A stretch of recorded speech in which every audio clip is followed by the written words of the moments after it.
ரெடியா போலாமா?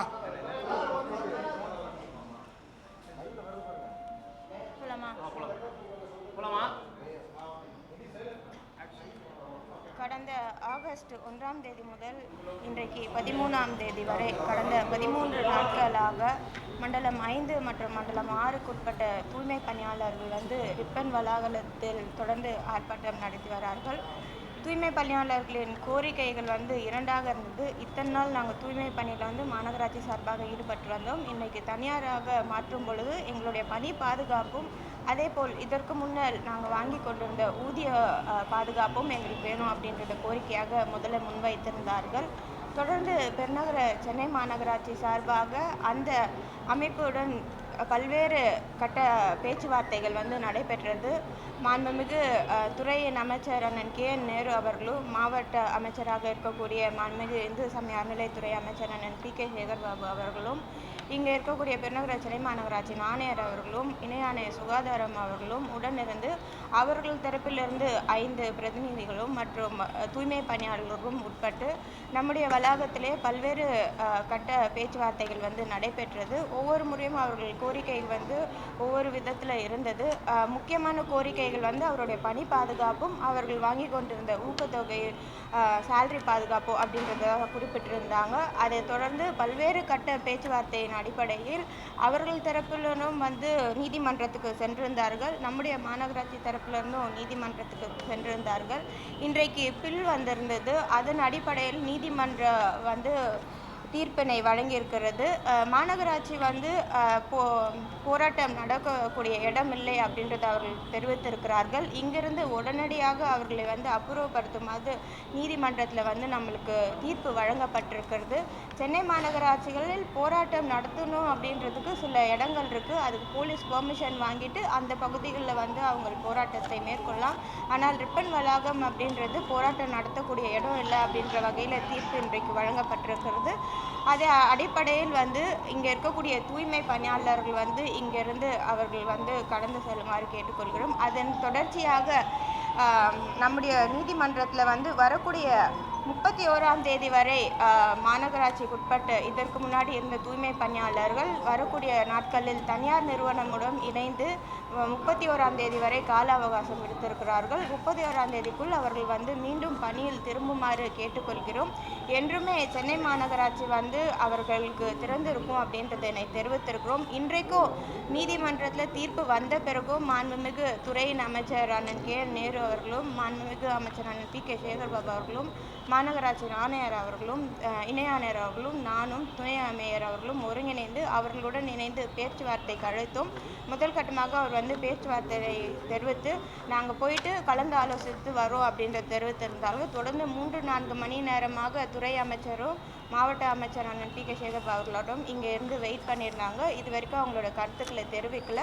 இன்றைக்கு நீதிமன்றத்தில் வழங்கக்கூடிய தீர்ப்பின் அடிப்படையில் அவர்கள் பணியாளர்கள் மாநகராட்சியோடு ஒத்துழைக்குமாறு கேட்டுக்கொள்கிறோம்.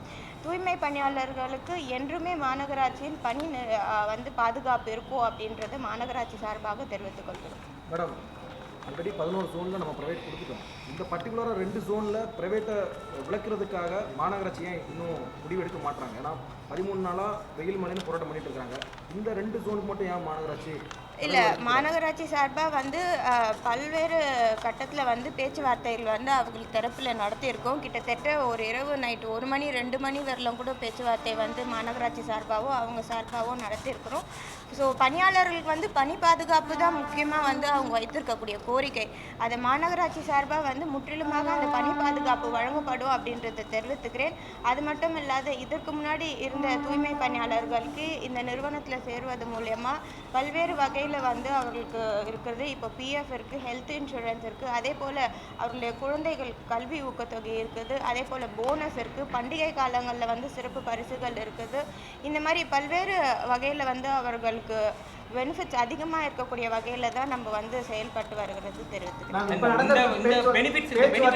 டிமாண்ட்ஸை பற்றி எதுவுமே பேசாமல் எங்களை காஞ்சி போக மட்டும் சொல்லி வற்புறுத்துறாங்கன்னு சொல்லி இல்லை, இன்றைக்கு நீதிமன்றத்தில் தீர்ப்பு அதுதான் வந்து வழங்கியிருக்கிறாங்க. ஆர்ப்பாட்டம் நடக்கிறது அப்படின்னாலே ரூல்ஸ் வந்து சில திங்ஸ் க்ரைட்டீரியா இருக்குது. ரூல்ஸ் ஃபாலோ பண்ணி தான் எந்த ஒரு பகுதியிலுமே ஆர்ப்பாட்டம் மேற்கொள்வார்கள்.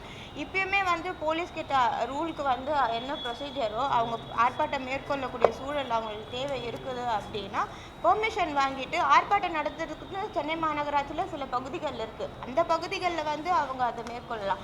இந்த வளாகம் வந்து ஆர்ப்பாட்டத்திற்கான வளாகம் கிடையாது அப்படின்றத குறிப்பிட்டுரும். இன்னைக்கு வந்து நீதிமன்றத்தில் வந்து ரொம்ப கிளியராக தீர்ப்பு கொடுத்துருக்குறாங்க. நீதிமன்ற தீர்ப்பை வந்து முற்றிலுமாகவே நம்ம தமிழக அரசு வந்து மரியாதை கொடுத்து அதன்படி தான் நம்ம செயல்படுறோம். மேம், இந்த பெனிஃபிட்ஸ் பொறுத்தவரைக்கும் நீங்கள் நிறைய பெனிஃபிட்ஸ் வந்து பட்டியலிட்டீங்க. அந்த பெனிஃபிட்ஸ் எதுவுமே மாநகராட்சி தர முடியாது.